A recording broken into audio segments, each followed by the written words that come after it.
one time doing this, and it just does not come off like he's being really professional. I did the work already. What's good? How's everybody? I did not send the request yet. We're talking about something for my landscaping business. I do landscaping as well. And sometimes people don't want to pay. I will sell now. I've been running what do you say? Running a movement to raise funds to help our brothers and sisters in Texas. Oh my God. I have to apologize to him now. Oh, that's so sweet. I love when people are doing like real amazing stuff for the world. That's fine. But where do you live? No, it's cool. If he's helping people, Texas is going through something really rough right now. I definitely want my money, but if he's actually spending his time helping people more fortunate than me, I'm happy with that. But still pay me. Still give me my money. Isn't that what everyone tells me that my crime is that I'm too nice? So everyone said. He's still gonna pay me though. It's too nice if I'm not gonna get paid. It's not too nice if I'm still demanding that I get paid. You know, it's not like I'm saying, "Oh, you're helping people in Texas. You don't have to pay me at all now." I'm saying, "Okay, you're helping people in Texas. Well, wrap up what you're doing in Texas, and then I'm here in New Jersey, and I need that money." You know, that's exactly what I said. What's good, Linda? How's everything? Waiting for her to connect. Your camera seems off, but your microphone is on. Your mic and your camera's on. I think your camera's just darker. You got it facing the wrong way. Maybe there's something wrong with my volume. Should I still send the request? I would probably wait until after that. If he doesn't send it by after this, then I would send the request. If he sends it before, then he's a good guy. If not, then I just got really good business ethic. What's up, Linda? How you doing? Hello, how are you? Good. I cannot see your camera. Oh yeah, I forgot. I covered it because of the government. Let me uncover it. There you go. The government can see inside your camera. So I put a piece of tape on it. There you go. Hello. Hey, how you doing? Arica, how you doing? I am good, thank you. God bless. You look like you just got back from church. You're looking nice. Yes, thank you. Was there a good sermon today? Oh my goodness, yes. What was it about? Pastor preached on quitting is not in my DNA. That's actually something I was thinking about this whole weekend. I like what else did he saying about it? He came from the scripture in Galatians. Yeah. Where Paul was talking to the church of Galatia, and he was telling them that if you faint not, you will reap a harvest. Yeah. And so he was just talking about no matter, if you've been through trauma, no matter what comes your way, no matter what is thrown your way, God's already put inside of you the ability to overcome that thing. You're not a quitter. He's put the non-quit spirit on the inside of you. So you don't get to throw in the towel. You don't get to walk away. He's giving you the ability to keep moving and to keep going. And so, yeah, it was a really good sermon today. That's really powerful. I was thinking about that literally this entire weekend, and it's amazing that was the sermon that you had today. Is that I noticed that the people that achieve great success or they achieve great wealth, they just didn't quit. Whatever failure they had, they learned from it. Whatever setback they had, they found another way to kind of maneuver around it. But whatever it was, that if you got 100 people in line, 50 people quit that during the first turmoil, the first time things get hard, you got another 25 quit once they don't have the money to do something or they don't feel like doing something, they don't have the money. You got a very small percentage of people that make it to the very, very top. And that's exactly what it is. If you don't quit, that is the only way to reap any benefits from what you do. Because as soon as you quit, it's literally, from my experience, whenever I wanted to quit something, I do snow removal. So that's like my focus for now. There was like a giant wall of ice, basically, but I wasn't getting paid for this, but I have the company and I do snow removal. So I'm walking to the gas station. I see you can't get to the bus stop. The whole street, no one plowed it. No one shoveled it. There's a wall of ice between the street and between people that have to get on the bus. So I'm sitting there trying to bust through this wall of ice, My body hurts. I'm exhausted at this point. My shoulders hurt. I almost broke my shovel. I started kicking that thing with my foot. I brought the wall down. It was like right when I wanted to quit, I was like, man, you got to put this MMA classes to work. You got to do something with these UFC skills you got. I kicked down the wall of ice. I walked right over. I never felt better. But had I quit and I walked away and went home, I would have never experienced that feeling of accomplishment of tearing down that wall and getting through to the other side. I feel like a lot of people quit way too early and they never really get to experience. You get material benefits when you don't quit, yeah, but it's like the spiritual benefits of it, building the person that you are, building your own character by persisting and by keep going through. I feel like that's something that a lot of people will never be able to enjoy in their life. I think that's why a lot of people try to naysay. A lot of people try to get you to quit something. They try to get you to be on their negative level because they've never experienced that feeling of I wanted to give up so badly and I overcame it, you know? How you doing, Linda? Tired. Were you saving the homeless? Linda feeds the homeless. She does a lot of volunteer work. I just got back in 1 o'clock this morning from God bless it. station. God bless it. God bless it. And then I was out there chipping away at the ice because they put all the snow back in my driveway and I couldn't get my car out. So yeah, I'm tired. I'm like, it's gonna snow one more time on March 2nd. I'm tired of it already. oh, but isn't it gonna snow tomorrow or tomorrow's just light? Tomorrow it's supposed to, I was looking at the weather report for the week. It's supposed to be like slushy because we're in Jersey. I think Erica's down south, but up here in I'm Jersey. in Colorado. Oh, That's snow over there too. I think you told me that before, and I told you I had to visit you then. I'm telling you now, I might have to come visit Colorado. I got that good legalized out there, so I can't. Yes. The original state to start it off. Word. Colorado gets pretty bad snow too, though, doesn't it? That's a misconception. Yeah. Really? Like if I went out and it snowed last night, it's gone. It's 40 degrees today. So look it already. What people forget is we have the mountains. So the way that Denver, where I live, way that is set up is you got the mountains and it's like a big, huge soup bowl, right? Mm-hmm. And we're at the bottom of the soup bowl. So if it don't get over the mountains, it can't get to y'all. Or we'll get very little. So when you see them massive snow blizzards and they would talk about 12 feet of snow, that's them people that's high up. Oh man. That's getting hit like that. Now, if the weather happens to come in southwest, then that's when we get the blizzard conditions. But unlike New York, y'all have snow and it's there the whole winter. We got the like I said, if I took you outside right now, you'd be mad because our snow is gone. Sun came out, it's gone. If you took me outside and there was no snow where you at, last thing I was gonna be is mad. I mean, it's like, yeah. So that's like we can have a blizzard and the snow be gone in like 2 days. So it stays in the mountains, but it doesn't stay with us in the city like it does you guys. We still got the same snow from 2 weeks ago. Yeah, same. I know because I shoveled it. It's still there staring at me. So. All right. Let's refocus and re-switch. We didn't come here to talk about snow. Even though I think you do high key, I think you are published by Author Snow. If I'm correct. That's pretty wavy. I had to make that connection real quick.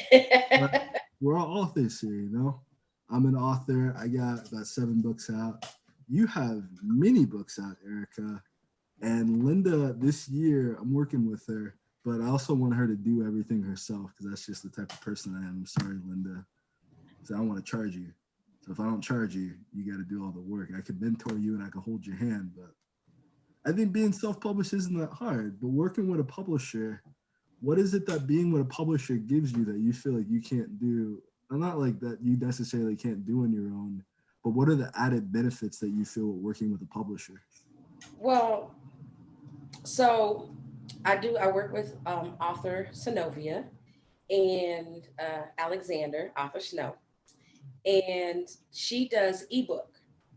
Yeah. And so all of my books are in with her in ebook format, but then I'm able to take that and turn it into print for myself and sell them in print. The thing that I love about working with her, and I can't say everybody has this experience, but one, I don't have to self-edit my books. I mean, I do, before I send them in. I do not send in just I just junk. watched I this don't do last night. that. It was good, y'all. Right? I don't do just that. But she has an editing team that goes through and edits my book and makes those additional those, for example, right now I'm on a budget. So I have Grammarly, but I just have the basics. So it only does the basic stuff where her editors have the full version. So they're able to correct the way something is worded, all of that. And then they send it back to me and I'm able to read the book and go, yes. Or if I see something that I might have missed because I get to reread the book, I will find stuff sometimes that maybe I left out a couple words in a sentence. And so I can fix it and then I send it back. So that's the one thing that I love about it.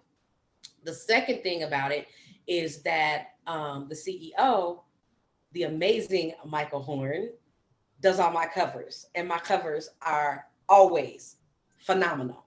And so that's the other benefit. I don't have to try to create my own covers, and I don't have to go pay somebody else to do it. It's part of being a part of that publishing company. And so, and when it comes to the cover design, Mike is very open. Like he always tells me, you always send me more than enough information, because I will send him character descriptions, the synopsis, if an idea of kind of what I think the cover should look like. And then he's able to take all that I give him and just, man, I mean, every cover he has ever done for me has popped. Every time he sends me a cover, I'm like, I'm marrying you, your girlfriend, your cat, your dog.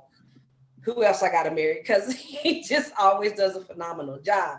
So for me, and then the other thing is with Synovia, she is a teacher as well. So you don't just write a book. She gives you tools to help you. She will do little group sessions where she'll talk about, certain things of how to lay your book out, how to write it. When you get stuck, you can call on her. Like I'm working on my next book and I got stuck with how to transition from one place to the other, and I sent it to her and we did a video call, and she just gave me like a wealth of ideas that kind of unlocked my brain, and I was able to. So I can't say that all publishers are like that, but with her, that's who she is. She wants you to be successful. She's been in the writing game for forever. She got over, I think, 40 something books. So she's been on the author end for a long time. So she knows, she keeps her ear to the ground too. That's the other thing. She keeps her ear to the ground, and she'll come in the group and be like, yo, this is what's selling right now.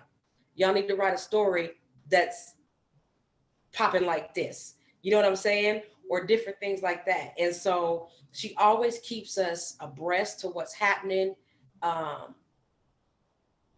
and what's going on and what we need to do to better ourselves and things like that. So that's why I love being with her. And like I said, it's just the ebook side.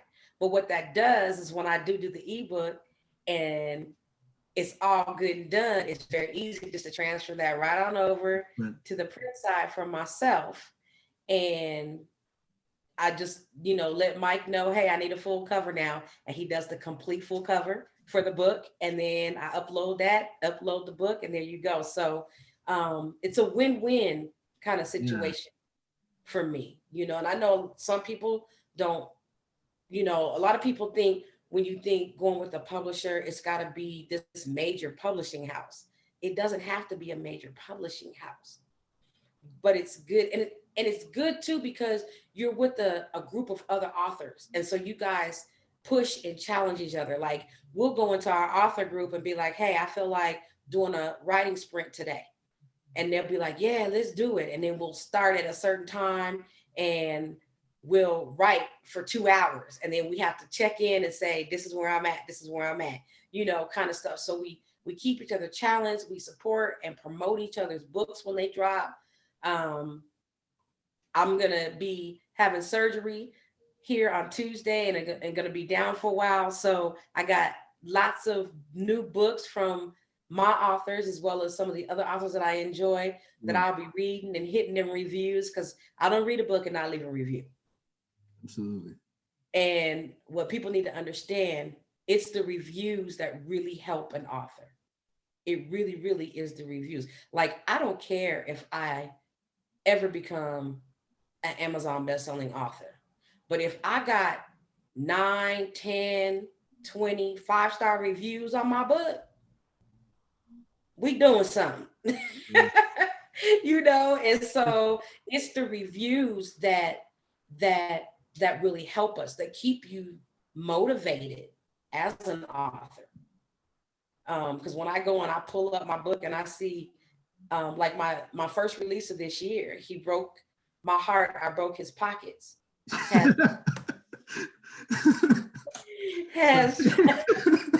That's the book I met you with. I read the premise for that book and I was like, oh shit. And so when I go and I pull it up and I see that it's got 8 5-star reviews, I've been writing since 2015. That is the first book that has gotten reviews like that. And so that lets me know, girl, you're growing. You're doing it. Don't stop. Keep going it. Keep doing it. You're growing. You're getting better. You're getting better. People are starting to get you. So don't stop, Word. I dig it. I would first say that I am Ursula Dorset. I am a best-selling author for a few different books.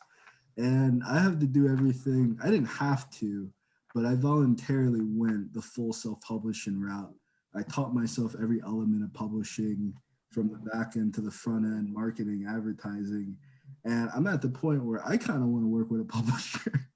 I'm at the point where I either have to make like an official LLC and start a publishing house, because I built the team for it. I built the resources for it. I have the editors in place. I have the graphic designers in place, and I have a good mind for it. But having been a self-published author, I like the point that you said that she also educates you, because I feel like a lot of it is stuff, it's stuff that you can very easily do on your own. It isn't stuff that you can very do easily on your own and be successful at it. And that's kind of like the turning point that I'm at now. My very first book, Older Woman, my second book, New Girl, they didn't really get received very well because I didn't have any mindset for titling back then. So when you name a book, New Girl, they have like 1,000 or 0 different ideas in mind. My latest book, For the Crown of Nine, it gives a more high fantasy type of a feel. The cover gives a different type of appeal. So it's definitely, I wish I would have had those benefits when I first got started, about around the same time you did, around 2014, 2015. But what I had to do kind of on my own was I had to go back and revise books. So I had a book that came out called Best Friends. I knew it was my magnum opus. Like, I knew this book was incredible because it was real to myself. It touched on a lot of fantasy points. It touched on a lot of issues and relationships and romance that people go through. You write about that as well. But it was just like, it was a really good book for college students, a really good book for high school students. But it's like when it first got released, it wasn't finished. And since I was the only person looking at it, I was the only person editing it, I was the only person really reading it, there was no way for the book to really get finished. So it came out 2017, and I had to take another 2 years to come back in the process, edit it, work on it, make a new cover for it. And now it's an international bestseller. So I think if you can avoid that process to begin with by having, you got a whole team around you of other authors that you're working with. And I feel like that really changes the entire game. I think she just dipped out. How you feeling, Linda? Right. Good. What are your mindsets on it? You're about to be writing your first book. I went the self-publishing route for about 5 to 7 years now. Here she is, she's back. Eric has been working with a publisher for quite a while. And I've given you some guidance on how to like get your book out there and get published. I know I didn't really do the best job in getting it finished because the book's not done yet from my knowledge. What are some of the takeaways that you're getting from that as to how you want to go about things with your first book? I definitely want to work with a team, Word. especially editing, because I know grammar is not my strength. My content is good, but the grammar part is not my strength. I think everything's fine. It's fine. But I know maybe, fresh set of eyes and someone who knows grammar better than I do is what Right. I need. So I think for me personally, working with a team to assist is the route I want to take, because I definitely don't want to feel those feelings of overwhelm where you got to be the editor and figure this out, figure this out. Like Facts. I have a general sense of idea, or I could like teach myself how to do marketing or advertisement, et cetera, et cetera. But I just don't want to feel like I have to do every piece of it, especially if I know that this is my weakness in that area, like let's say in terms of editing. I feel like because I did it, you're making a great point. I first say that. But I would say I'm happy that I did it on my own for a while because you do get stressed out. You do very much get overwhelmed. And you're constantly going to face this kind of time depletion that you have to write the book first and foremost. And that's your primary job as the author. You just got to write the book. Right. So someone else edited it, someone else marketed it for you, someone else creates the cover for you. You get to stay in that zone and that mode of an author and just focus on improving and writing. Right. For me, I was really thankful for the path I took because I started hiring other people for a lot of stuff. Things that I knew I could do on my own, but I just did not feel like it, like editing, I'll hire somebody for. Things that I could never do on my own that I've been trying to do by myself and I'm just not good at, like graphic design. I have about 15 different graphic designers that I work with now that whenever I'm ready, whenever I need something done, they're right there, Johnny on the spot. Right. It changed things a lot. And I feel like that's what gave me back some sense of freaking sanity as well. But it's a little bit more pricey. Arica says that she does not pay for anything up front, and that's good. I know a few different publishers, and it's really hard on the other side too when you're a publisher from their perspective rather, and it's expensive, you know? So building a team around you, I would suggest query the book to someone who's going to give you a little bit more time and attention. If you want to work with someone like me, I got the team, I already got the resources, but I definitely don't have the time that other people might have to really just sit down and do writing sprints with you and things of such of that nature. I would definitely talk to Author Snow. There's a lot of different authors in the group that you joined up with, a lot of different publishers as well. But I would say you need to have a good grasp of yourself too. You know, when I was hiring graphic designers for the first time, there were some designers that were very professional, that really knew what they're, like you were talking about with Matthew Horn, very professional, already know what they're doing. There were others that had no idea and they're relying upon me to direct the entire project for them. That's not what I'm hiring you for. If I'm hiring somebody, I want them to just do what I paid you for. You know, I'm not, if I was paying myself for it, then yeah, I would be the expert. If I'm not paying myself for it, then bring something to the table worthwhile. But it taught me how to distinguish, especially dealing with people that do websites. Having that background and knowing computer design changes a lot. You know what you're looking for. You also know how long it takes for projects to get done. You know what the kind of stuff that you're looking for a little differently. But still, I've reached a point where it's like, I want to query some books. I would like to work with Penguin. I would like to work with HarperCollins, because you don't need a giant publishing company with you, but it does. I feel like there's one person that was talking to me about when she started her publishing company. She introduced her books to a few friends and they just dropped the book immediately and said, I don't read self-published books. When someone sees that it's you or it's a vanity press that's like making the book for you, they don't read it. When they see a more official title or more official publishing company working with you, when they see HarperCollins, when they see the Penguin, when they see that you won some awards for it, it changes things. But I feel like it also locks you back in a box, because with some of those publishing companies, they don't do your marketing for you. So you still end up at the very same point of needing to advertise about yourself, needing to promote yourself, needing to market yourself. And then for me, it's like, if you're just going to do the cover and get me an editor, I already know about 4 or 5 other, there's a lot of editors out there that I can just hire and get things done. So that was my mentality on it. I just knew that I had the mindset that I could do things by myself. I did not want too many people messing with my books before they were released. So I just did the self thing for a while, and I learned everything. You know, there's still a lot that other people do. I still take other people. I'm taking someone's master course now on Monday. Tamira Rashid has made like a marketing and advertising master course. I guess I'll put the link down in the description of the YouTube video when this is over. So just keep learning too. And I didn't want to feel dependent upon anybody. That's not, other people don't. I hear some great things about publishers. I hear some weird stories about publishers, but just focus a bit more on it. You look extremely tired. Yeah, you. Yeah, you.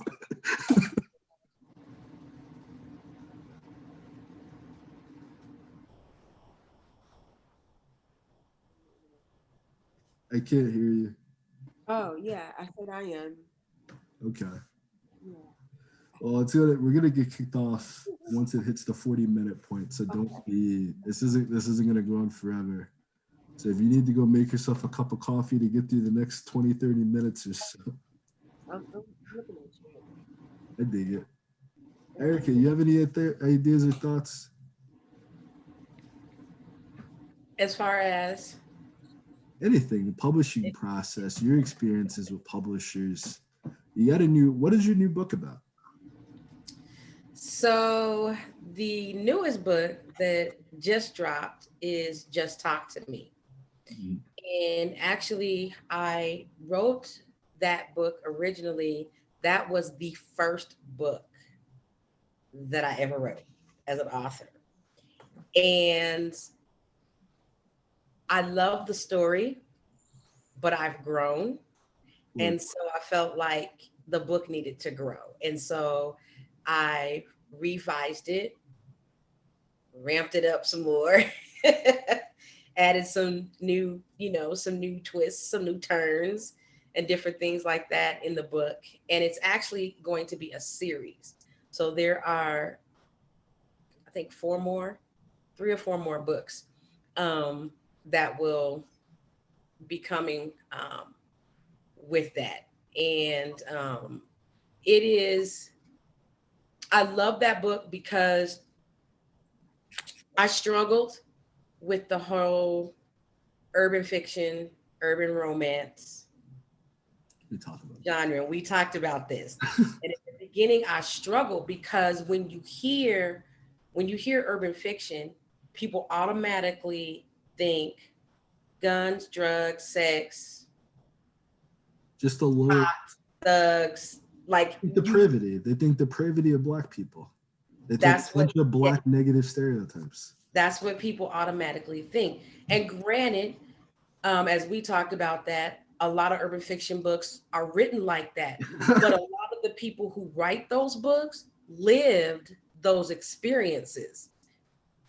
That's why they're so good. Because I've read some of them and I'm like, dang, this needs to be a movie for real. Like, you know what I'm saying? But it's because they're writing out of their experience, because a lot of urban fiction writers came from the streets, did the drugs, been in prison, all of that kind of stuff. So they really know how to dig down and pull those stories out, because that's where they come from. Well, I don't come from that background. And so I was like, how do I even fit into this whole urban fiction? And then when you think urban romance, people think erotica. Yeah. Right? Those are two separate categories. And they're two separate things, but people's minds go to this Super erotica thing. place. And I'm like, no, that's not urban romance. Urban romance is about the Black experience of love. That's what urban romance is, right? And so Just Talk to Me is my first urban romance book. So there's like no sex in that book at all. There's imaginative moments, but there's no actual like sexual scenes, anything like that, because it's dealing with communication and relationship. Word. It's dealing with Black love. And so a lot of my books are like that, you know. I do have one book, which was my first urban fiction book that I wrote, which is called Beauty in the Streets, A Twisted Sister's Tale. And it's actually a testimony. It's the story of a woman who shared her testimony with me. The book is written very raw, very detailed, very explicit. It is a rated M for mature. Just gonna say that. It's not a book everybody want to read, but it's based off of, she allowed me to use her story to write my story. And it was a challenge for me to write that book. My publisher, Author Snow, she had to work with me to get me to write that book, because I struggled with, what are people going to think? Here I am, an ordained minister, a child of God, and I'm writing something like this, right? And I struggled. And it wasn't until I was talking to my mom, who's a pastor, and she said, listen, she said, writing is what you do. It is not who you are. And if people don't know the difference, they don't know you at all. Write the book. And that freed me to write that book. And it ended up being, to me, an amazing, amazing story. And so it's got, sorry, grandson. It's okay. Now you're in trouble. It's okay. Granny be done in a minute, okay? I love you. Yeah, we got about 9 minutes left. It's an amazing, to me, it's amazing, because I went there and I didn't think I could. Nice. Do you know what I mean? But again, I know exactly. You raised a lot of points. I know exactly what you mean. Because I went through the exact same thing, that I'm a believer in Christ, I'm a Christian. And it's like, Christians have sex too. I know that Linda's celibate, but Linda has a daughter. Like, when you're married, sex is a part of your relationship. If you're inside a long-term monogamy, it's like there has to be some because there's a lot of false motifs. There's gonna be a false misconception of Colorado. There's a lot of false motifs that Satanists and atheists and agnostic people have over Christianity. They have over believers in Christ, or they have in believers in any religion. Is that they assume that you live a life that's so vastly different than theirs is. The difference is that I'm aware that the things of the world are bad for me. I'm aware that everything outside of my home is a temptation into sin. And I'm not willing to say to me, like, I've been on a crusade lately for a lot of people that I've lost a few friends in the past years from suicide, people underneath 30 that have passed away. And it's like, they didn't need to. If the people in their circle were different, and if it wasn't just about, no, you can take those drugs, it's no problem, but you're spending the same amount of money that you need to build your empire as you spend to get high. That's something that I struggle with as well. You're spending the same amount of time with people to feel some falsified sense of comfort in reality. I don't know, there's just a lot of false perspectives that people have. One of the biggest things being romance, sex, intimacy. And I wrote a book, the same book called Friends. And before the book kind of revolved around the idea of sexuality, about masculine sexuality. But as I grew up and I got a little older, as my views of women changed, I realized like I can't just write a book about sexuality. I can't just write a book about this guy struggling with his penis, because no one, you need to get over that eventually. But what is it like when you are a man and you're trying to curb your, for lack of better words, you're trying to curb your dick, you know? What is it like when there's temptation everywhere? Women want to date you, they want to be with you, but you're at a point within yourself, because we think about it as just sex is precious to women. Sex is precious to man and woman. You shouldn't be a man who's willing to just have one night stands either, because that means you have no value of yourself. You shouldn't be a man willing to have sex with a woman or sleep with a woman who doesn't care about your soul. She doesn't care about meeting your parents. She doesn't want to marry. I was with some women, they had no future plan for me whatsoever, but they had no issue hopping in bed with me. Yeah, I could think about, oh, what does it say about me? What does it say about me as a guy that I'm with a woman who does not care? All she wants from me is sex. That's it.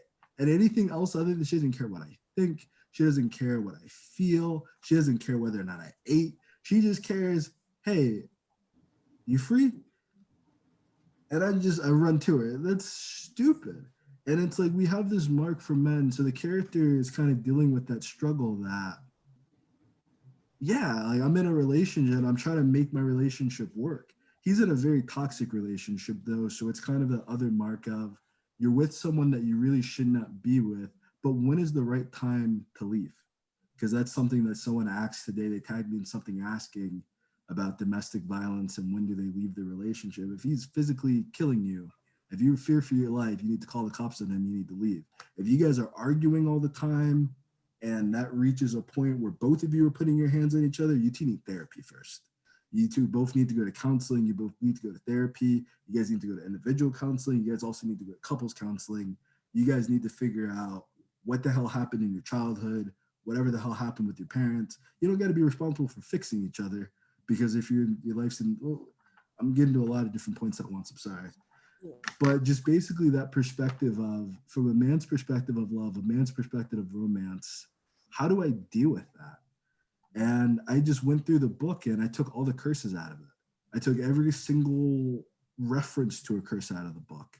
There's like one sex scene in it now, but it's a pure book about, I call it the philosophical romance book, because it really questions love in itself. It really questions the mentality that people have in relationships, that he's struggling in his relationship. And instead of people giving him advice, instead of people helping him or giving his girlfriend advice and helping her, the advice is just, you should break up with her to date me.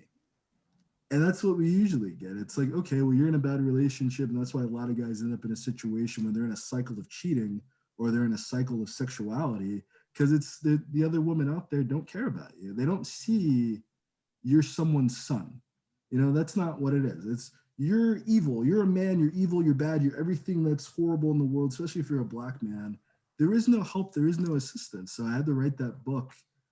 The same thing of romance being, it's not just about sexuality.